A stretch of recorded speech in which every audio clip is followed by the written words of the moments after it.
General Bipin Ji Rawat, Air Marshal R.D. Mathur, AOC in Chief, Air Marshal S.B. Rajaram, retired Air Force, Lieutenant General P.G. Kamath, retired Army, Vice Admiral Mr. Jacob, retired from Navy, and most probably senior-most veteran who is present in this ceremony is Mr. Air Marshal Nair. I salute you, sir.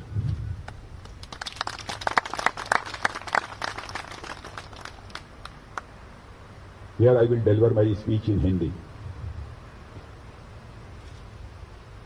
आप सबसे मिलकर सचमुच मुझे बेहद खुशी हुई है। यह 5th वेटरन्स डे का कार्यक्रम सारे देश में हो रहा है।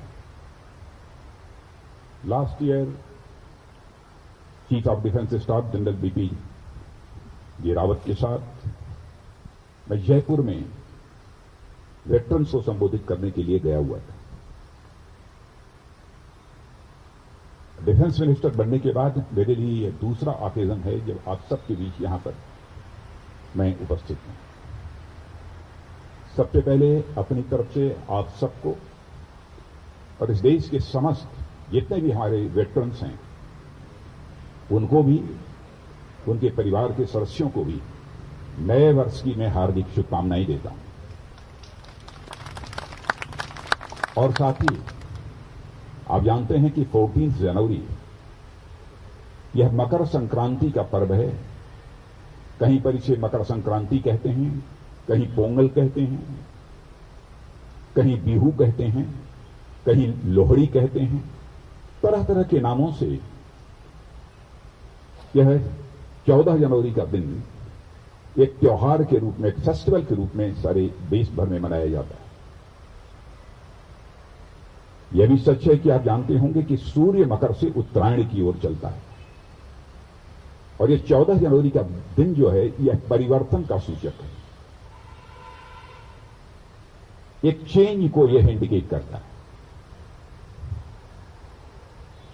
मौसम का भी परिवर्तन इसी दिन से प्रारंभ होता है जब सूर्य मकर से उत्तरायण की ओर प्रस्थान करता है। ऐसे अवसर पर आप सबसे मिलने का मुझे अवसर प्राप्त हो रहा है। आप सबके प्रति मेरे दिल में सारे वेटरन्स के प्रति कितना सम्मान है, शब्दों में उसकी अभिव्यक्ति यानी वर्ड्स में उसका एक्सप्रेशन मैं यहां पर नहीं कर सकता हूं। लेकिन जो आप यहां मौजूद हैं, आपको भी और सारे भारत में जो हमारे वेटरन्स मौजूद हैं उनको भी इस वेटरन डे के अवसर पर मैं शीश झुकाकर उनका सबसे पहले अभिनंदन करता हूं। वेटरन्स का सम्मान आज के दिन हम लोग करते हैं विशेष रूप से क्योंकि वेटरन्स डे है। 5 वर्ष पहले ही यह फैसला हुआ था 2017 में आज के दिन को वेटरन्स डे के रूप में मनाने के लिए। लेकिन यदि मकर संक्रांति यानी लोहड़ी, बिहू यह भी जो पर्व होता है इसमें अन्नदाताओं का सम्मान किया जाता है यानी किसानों का सम्मान किया जाता है। यानी 14 जनवरी यह जय जवान और जय किसान यह दोनों को प्रदर्शित करता है, दोनों को एक्सप्रेस करता है, दोनों के प्रति एक सम्मान व्यक्त करने का यह दिन है। मैं इसे इस रूप में लेता हूं और मैं मानता हूं कि यदि हम सारे देश भर में इस मकर संक्रांति, लोहड़ी, बिहू के पर्व को मनाते हैं तो इसलिए मनाते हैं कि हमारे देश की सीमाओं पर तैनात हमारा जवान भी वह इस मकर संक्रांति, लोहड़ी, बिहू इस पर्व को मना पाता है। सीमाएं यदि सुरक्षित न होती तो शायद हम इस चाहे मकर संक्रांति का पर्व हो अथवा कोई भी पर्व हो हम न मना पाते। आज यदि वेटरन्स डे के अवसर पर आप सबके बीच मैं उपस्थित हूं तो स्वाभाविक रूप से मुझे याद आती है 1971 की। 1971 में कमोबेश इसी प्रकार का मौसम था। भारत के जिन भागों में सर्दी पड़ती है, ठंड की मौसम होती है, लोग आग की गर्मी ले रहे थे, अपने शरीर को गर्म कर रहे थे। लेकिन सरहद पर 1971 में लड़ने वाला हमारा यह जवान सीमाओं पर बारूद की गर्मी से जूझ रहा था। और मैंने यहां कहा कि बारूद की गर्मी से जूझ रहा था, इससे बेहतर यह कहना होगा कि बारूद की गर्मी से जूझ नहीं रहा था, बल्कि बारूद की गर्मी को हमारा जवान सरहद पर एंजॉय कर रहा था। यह 1971 का थी। और मैं ऐसे सारे जवानों के शौर्य और पराक्रम, जिनके शौर्य और पराक्रम की आंधी में बड़े बड़े सूरमाओं के तिनके उड़ गए थे, तिनकों की तरह वो उड़ गए थे, ऐसे हालात हमारे सरहद के जवानों ने पैदा किए थे। आपके शौर्य और पराक्रम की जितनी भी चर्चा की जाए वह कम है। मैं समझता हूं इनमें से शायद कोई ऐसा होगा जो 1971 में जो वार हुई थी, उस वार के दौरान उसमें मौजूद हो। उस वार के बारे में यदि मैं ज्यादा चर्चा करूंगा तो मैं समझता हूं कि यह उचित नहीं होगा, क्योंकि मुझसे अधिक जानने वाले लोग, ये हमारे जो वेटरन्स बैठे हैं यहां पर, सारे लोग मौजूद हैं। अब 1971 में 15 दिन के अंदर ही हम लोगों ने अपना नेशनल फ्लैग पूरे आन बान शान के साथ सीमा पर फहराने में जो है कामयाबी हासिल की थी, 15 दिन के अंदर ही। इस दिन को भारत कभी भूल नहीं सकता है। और आज पूरा देश उसे स्वर्णिम वर्ष के रूप में इस बार मना रहा है। 50 वर्ष पूरे हुए हैं और बड़े जोश खरोश के साथ सारे देश भर में हमारे प्रधानमंत्री ने भी कहा है यह स्वर्णिम वर्ष जोश खरोश के साथ मनाया जाना चाहिए, उत्साह के साथ मनाया जाना चाहिए। प्रश्न यह पैदा होता है कि भारत को विजय दिलाने की, भारत का तिरंगा झंडा फहराने का जो हमको अवसर मिला है, इसकी स्पिरिट कहां से आती है? यह स्पिरिट हमको कहां से मिलती है? सबसे पहले तो मैं इसी स्पिरिट की सराहना करना चाहता हूं, जिसके कारण हमको सीमा पर भारत का तिरंगा झंडा फहराने का अवसर मिला है। यह नेशनल स्पिरिट है, यह सेंस ऑफ नेशनल प्राइड है, जो अपनी सीमाओं की रक्षा के लिए, अपनी धरती की रक्षा के लिए अपना सर्वस्व न्यौछावर कर देने की हमको प्रेरणा देता है। और जब हम आजादी की लड़ाई लड़ रहे थे तो आजादी की लड़ाई के समय भी यही national spirit, national sense of national pride की स्पिरिट थी, जिसने कि अपना सर्वस्व न्यौछावर कर भारत माता के पैरों में पड़ी गुलामी की बेड़ियों को काटने के लिए अपना सर्वस्व न्यौछावर कर देने की इंस्पिरेशन हमको दी थी। यही स्पिरिट, चाहे वो चंद्रशेखर आजाद हों, चाहे सरदार भगत सिंह हो, खुदीराम बोस हैं, चाहे वो अशफाकुल्लाह खां हों, कितने बहादुर जवानों का मैं नाम है। कैसी वो एक सेंस ऑफ नेशनल प्राइड थी कि चंद्रशेखर आजाद इसी उत्तर प्रदेश के इलाहाबाद के कंपनी गार्डन में अपने रिवाल्वर की गोलियों से अंग्रेज दुश्मनों को भूनते भूनते, जब रिवाल्वर में अंतिम गोली शेष बची तो उन्हें इस बात की चिंता सताने लगी कि कहीं विदेशियों की रिवाल्वर की विदेशी गोली हमारे जिस्म में प्रवेश कर हमारे जिस्म को नापाक न कर दे। इसलिए राष्ट्रीय स्वाभिमान के धनी, नेशनल प्राइड के धनी चंद्रशेखर आजाद ने अपने ही रिवाल्वर की अंतिम गोली अपने सीने में दाग लेने का काम किया था, तब जाकर यह भारत आजाद हुआ। मेरे सम्मानित वेटरन्स, ऐसे कई गाथाएं, लेकिन यहां पर मैं अशफाकुल्लाह खां की जरूर मैं चर्चा करना चाहता हूं। और पिछली बार जयपुर में भी जब मैं गया था, उस समय भी इसकी मैंने जानबूझकर चर्चा की थी।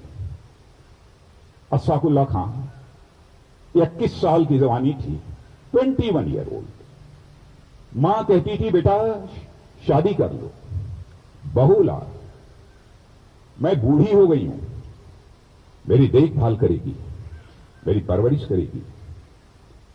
लेकिन अशफाकुल्लाह के दिल में तो आजादी हासिल करने की दीवानगी थी। मुस्कुराकर मां के आग्रह को टाल देता था। लेकिन अंग्रेजों की हत्या करने के मामले में जब फांसी की सजा हुई, फांसी के तख्त पर ले जाया गया, तो मजिस्ट्रेट ने पूछा, बोलो अशफाकुल्लाह, तुम्हारी अंतिम मुराद क्या है, तुम्हारी अंतिम इच्छा क्या है?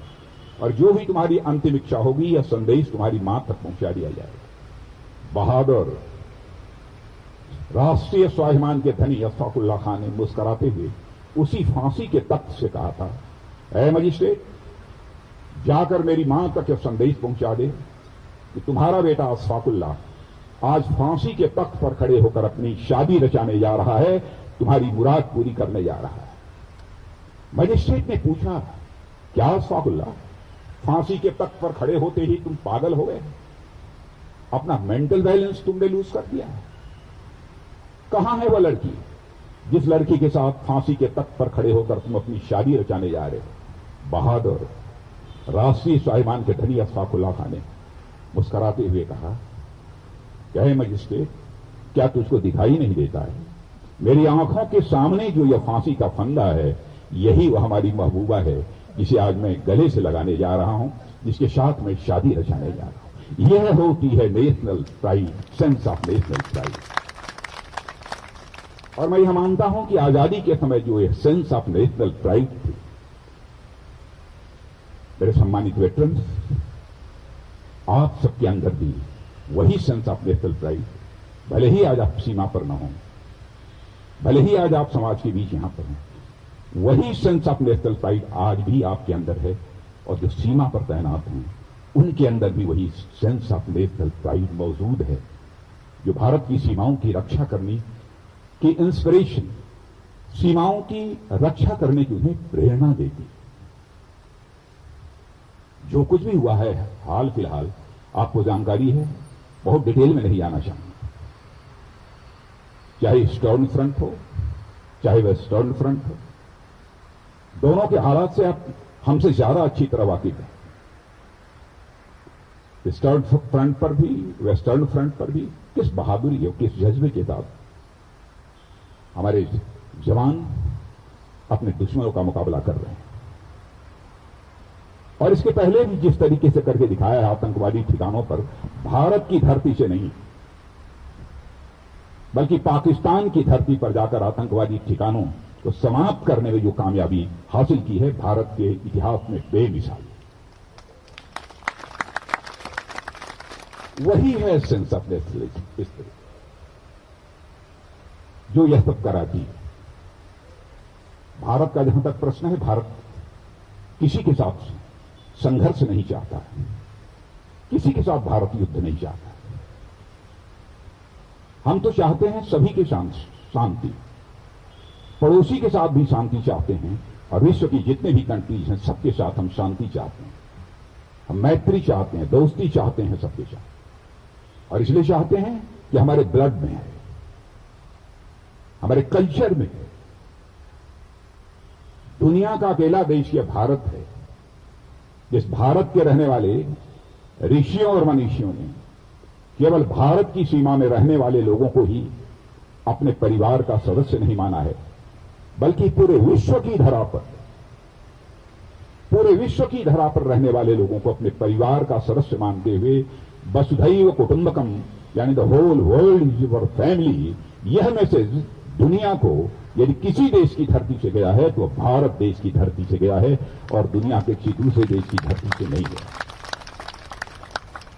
हम किसी से लड़ना नहीं चाहते, हम शांति चाहते हैं, हम सबके सम्मान की सुरक्षा के पक्षधर हैं, किसी के सम्मान पर चोट नहीं पहुंचाना चाहते।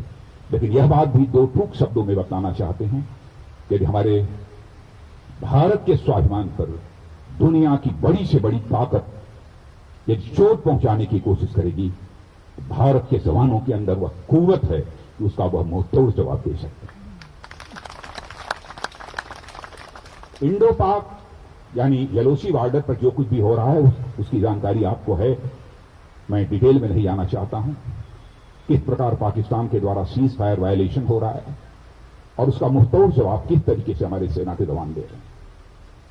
जहां तक इंडो चाइना बॉर्डर पर जो इस समय का स्टैंड ऑफ है, उससे भी आप अच्छी तरह वाकिफ हैं। शायद कितनी जानकारी है मैं तो नहीं कह सकता हूं, लेकिन इस देश का डिफेंस मिनिस्टर होने के नाते और इस समय हमारे बीच चीफ ऑफ डिफेंस स्टाफ भी यहां पर मौजूद हैं।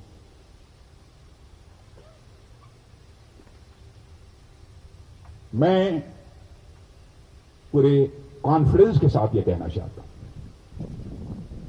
इस स्टैंड ऑफ में हमारे सेना के जवानों ने जिस शौर्य, पराक्रम और संयम यानी पेशेंस, शौर्य और पराक्रम का मतलब बहादुरी का जो परिचय दिया है, उसकी जानकारी यदि हर भारत के वासियों को हो जाए तो उसका मस्तक बिल्कुल गर्व के साथ ऊंचा हो जाए। गजब का काम किया है। और मैं कह सकता हूं जो इसके पहले नहीं हुआ वह काम भी इस बार किया। कोई उम्मीद नहीं करता था इंडो चाइना स्टैंड ऑफ के समय हमारी सेना इस प्रकार की कोई करिश्मेटिक काम करेगी, लेकिन उस डिटेल में नहीं जाना चाहता। आप सबको इस बात की अच्छी जानकारी है। जैसे भारत को आजादी दिलाने में जो शहीद हुए हों उनके प्रति देशवासियों के मन में सम्मान है, वैसे ही भारत की सीमा की सुरक्षा करने वाले जो भी हमारे बहादुर जवान हैं, अधिकारी हैं, जिनके नेतृत्व में लड़ा जाता है, उनके प्रति भी हमारे देश के देशवासियों के अंदर एक सम्मान है। हमारे यहां तो कहा गया कि वंस सोल्जर ऑलवेज सोल्जर। और मैं तो मानता हूं कि भारत में भले ही आप सीमा पर इस समय न हो, भारत में बहुत ही इंपॉर्टेंट रोल, बहुत ही महत्वपूर्ण भूमिका आपकी। समाज आपसे प्रेरणा लेता है, इंस्पायर होता है यह समाज। आपके अनुभव का लाभ इस समाज को मिल सकता है, एक्सपीरियंस का लाभ इस समाज को मिल सकता है, मैं यह मानता हूं। और मैं तो निवेदन भी करना चाहूंगा, चीफ ऑफ डिफेंस स्टाफ भी यहां पर मौजूद हैं, कृपया इस बारे में एक बार विचार करें। आप सब भी विचार करें, आप सब वेटरन्स यह विचार करें, आपकी जिंदगी का जो एक अनुभव है, एक्सपीरियंस है, उसकी मैक्सिमम बेनिफिट समाज को कैसे मिल सकती है। मनुष्य की जिंदगी में अनुभव का एक बहुत बड़ा स्थान होता है। वह अनुभव ही है। हनुमान और जामवंत की कथा आपने रामायण में शायद पढ़ी होगी, मैं समझता हूं दक्षिण भारत में भी लोगों को इस बात की जानकारी होगी। हनुमान और जामवंत, हनुमान जी अपनी शक्ति को भूल गए थे। उनको लगता था सागर पार करके मैं लंका कैसे जाऊंगा, कैसे भी ये मैं प्राप्त करूंगा। तो उस समय भी एक वेटरन थे, वह वेटरन जामवंत थे, जिन्होंने कि हनुमान की शक्ति का एहसास कराया और एक छलांग लगाकर हनुमान सागर को पार करके लंका पहुंचे थे। उस समय भी वेटरन मौजूद थे, उनका नाम जामवंत था। यानी उनके अनुभव का लाभ यह हनुमान को मिला, तब हम ये जाकर लंका पर विजय प्राप्त। चाणक्य और चंद्रगुप्त, इतिहास के पन्नों पर जरूर आपने इसे पढ़ा होगा। चंद्रगुप्त मौर्य क्या थे? एक चरवाहे, माने गाय, बकरी, बैल ये चराने का जो काम करते थे। उन्हें मगध साम्राज्य का राजा, किंग यदि किसी ने बनाया तो चाणक्य जैसे वेटरन ने, जो चाणक्य जैसे अनुभवी व्यक्ति नहीं बनाया। तो वेटरन्स का मैं मानता हूं कि समाज में बहुत ही इंपॉर्टेंट रोल है। वह रोल आप लोग निभा सकते हैं। मुझे इस बार अच्छा लगा जब यहां पर डायस पर हम कम से कम 4 लोग बैठे। जयपुर या पिछले साल वेटरन्स डे के कार्यक्रम में मैं गया था, तो चीफ ऑफ डिफेंस स्टाफ ने अकेले मुझे डायस पर बैठा दिया था और नीचे हमारे सारे वेटरन्स। मैं सचमुच में शर्म से डूबा जा रहा था। मैं अपने को रोक नहीं पा रहा हूं, इसलिए उस कहानी को यहां बतला रहा हूं। मैंने उनसे कहा कि अगली बार जब कार्यक्रम होना चाहिए तो डिफेंस मिनिस्टर अकेले डायस पर वेटरन्स के सामने नहीं होना चाहिए, बल्कि डिफेंस मिनिस्टर के साथ हमारे कुछ सम्मानित वेटरन्स भी डायस पर होने चाहिए, और इस बार डायस पर देखकर मुझे बेहद खुशी हुई। और इसके लिए मैं चीफ ऑफ डिफेंस स्टाफ और मिस्टर आर डी माथुर, उनको विशेष रूप से मैं धन्यवाद देना चाहता हूं। जैसा मैंने कहा कि आप लोग भी अनुभवी हैं, लोकल लोगों को, लोकल जो यूथ है उसको आपके माध्यम से एक नेशनल प्राइड की इंस्पिरेशन उसको मिल सकती है। कैसे मिल सकती है, क्या करना चाहिए, इसके बारे में आप लोग ही विचार कर सकते हैं। नौजवान सेना में भर्ती होना चाहता है, आर्मी में, एयरफोर्स में, नेवी में भर्ती होने के लिए, रिक्रूटमेंट के लिए उसकी कैपेसिटी और कैपेबिलिटी कैसे बढ़ाई जाए, यह उन नौजवानों को आप बतला सकते हैं। क्योंकि हर मनुष्य अपनी जिंदगी में कुछ न कुछ रिटायरमेंट की एज में भी कुछ कंस्ट्रक्टिव काम करना चाहता है, उसकी एक ख्वाहिश होती है, उसकी इच्छा होती है कि मैं एक समाज का पढ़ा लिखा और अनुभवी यदि व्यक्ति हूं तो जीवन के अंतिम क्षण तक मैं समाज को कुछ न कुछ कंट्रीब्यूट करता रहूं। स्वाभाविक रूप से उसकी इच्छा होती है। तो मैं आप सबसे भी मैं अपेक्षा करूंगा कि आप सब के अनुभवों का लाभ हमारे देश के नौजवानों को मिले, जो कि सेना में जाकर अपनी सेवा देना चाहते हैं। हमारी इच्छा तो ऐसे भीतर से तो बार बार रहती है कि आपके लिए मैं कुछ करूं, इच्छा रहती है, लेकिन यह भी सच है आपकी जो सेवाएं हैं उन सेवाओं की कीमत नहीं लगाई जा सकती। सीमा पर भी हमारा जो जवान काम करता है, चाहे हमारे तीनों सर्विसेज में जो भी जवान काम करते हैं, उनकी सर्विसेज जो हैं उनकी कोई कीमत नहीं लगाई जा सकती। वो बेमोल होती है, कोई कीमत नहीं लगाई जा सकती, कोई दे ही नहीं सकता वो कीमत। लेकिन आपके सम्मान में जो कुछ भी हो सकता है हमारी सरकार ने करने की कोशिश की है। मैं यह नहीं कहना चाहता कि पिछली सरकारों ने नहीं किया है, पिछली सरकारों ने भी किया है, लेकिन हम भी करने की कोशिश कर रहे हैं और कुछ भी हम करना चाहते हैं। बहुत सारी चीज रिटायरमेंट के बाद मैं जानता हूं कि जिम्मेदारियां बढ़ जाती हैं। जितनी पहले पे मिलती है उसमें कमी आ जाती है, अमाउंट में कमी आ जाती है पेंशन मिलने के बावजूद। साथ ही फैमिली मेंबर्स का नंबर भी पहले के कंपैरिजन में फैमिली में बढ़ जाता है, कई जिम्मेदारियां बढ़ जाती हैं। तो गवर्नमेंट ने बहुत सारी चीजें वो की हैं, लेकिन मैं यह मानता हूं कि उससे भी ज्यादा बहुत कुछ किया जा सकता है। पेनरी ग्रांट है, मेडिकल ग्रांट्स हैं, चिल्ड्रन एजुकेशन की ग्रांट है, और साथ ही साथ मैरिज ग्रांट्स आदि सब सारी सुविधाएं ये गवर्नमेंट देती है। और इधर तो कोविड-19 पैंडेमिक की मार से भारत ही नहीं बल्कि सारी दुनिया प्रभावित हुई है बुरी तरह से, और सर्वाधिक इसका खामियाजा भी भुगतना पड़ा है तो हमारे जो बुजुर्ग हैं उनको इसका खामियाजा इसका भुगतना पड़ा है। अब इसे देखते हुए हमारी सरकार ने फैसला किया कि लोकल फॉर्मेशन कमांडर्स को ईसीएचएस पैनल में निजी हॉस्पिटल में, प्राइवेट हॉस्पिटल को भी शामिल करने का अधिकार सरकार के द्वारा दे दिया गया है कि वह चाहें तो किसी भी प्राइवेट हॉस्पिटल को भी वो नॉमिनेट कर सकते हैं। प्री 2006 रिटायर्ड ऑनरेडी नायब सूबेदार्स के पेंशन का मामला यह लंबे समय से पेंडिंग था, इसे भी पूरा कर दिया गया है, इसकी भी आप सबको जानकारी होगी। इसी तरह पेंशन के लिए लाइफ सर्टिफिकेट की जरूरत होती है, और जो बेनिफिशियरी होते हैं उनकी पहचान का भी मामला होता है, उनके आइडेंटिफिकेशन का मामला होता है। यह सब सारा सिस्टम ऑनलाइन कर दिया गया है, शायद इसकी भी जानकारी आप सबको होगी। अब हाल ही में एक ऑनलाइन पोर्टल की शुरुआत हुई है। हमारे सैनिक भाई यदि कोई कॉस्टली आइटम भी सीएसडी से अपनी कैंटीन से भी मंगवाना चाहते हैं तो महीनों तक उन्हें परेशान होने की जरूरत नहीं होगी। अब सीधे ऑनलाइन उसे मंगा सकते हैं। यह व्यवस्था हाल में ही 3-4-6 दिन पहले ही मैंने इस पोर्टल को लॉन्च किया है।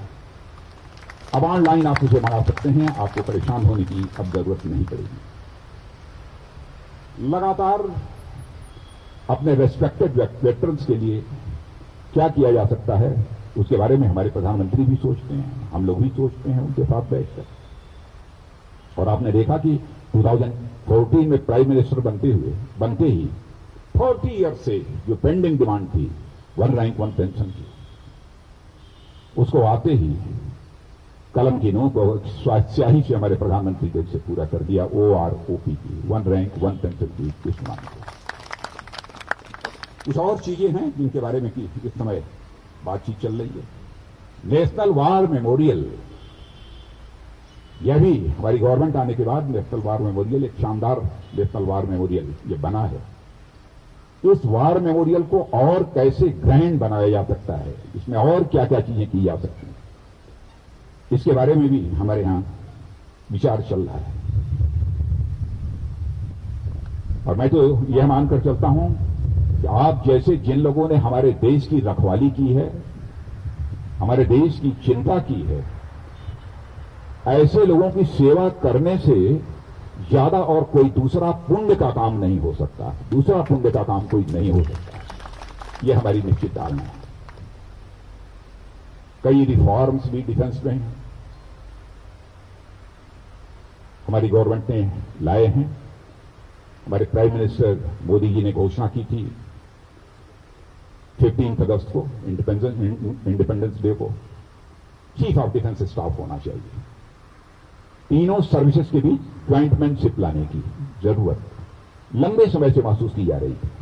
और मैं समझता हूं कि शायद चीफ ऑफ डिफेंस स्टाफ की चर्चा तो 20-22 साल पहले से जो चल रही थी, लेकिन वो पूरी नहीं हो पाई। और आप देखिए 15 अगस्त के 1.5 महीने पहले हमारी और प्रधानमंत्री जी की बात हुई और चुटकी बजाकर इस काम को पूरा कर दिया गया। आज आपके सामने chief of defence staff general Bipin Rawat ji यहां पर बैठे हैं। इतना ही नहीं, भारत वेपन्स, प्लेटफॉर्म, एम्यूनिशंस, इन सब सारी चीजों के मामले में दुनिया के दूसरे देशों पर इसकी डिपेंडेंस बराबर बनी रहती है। भारत की एक पहचान, भारत की एक आइडेंटिटी सारी दुनिया में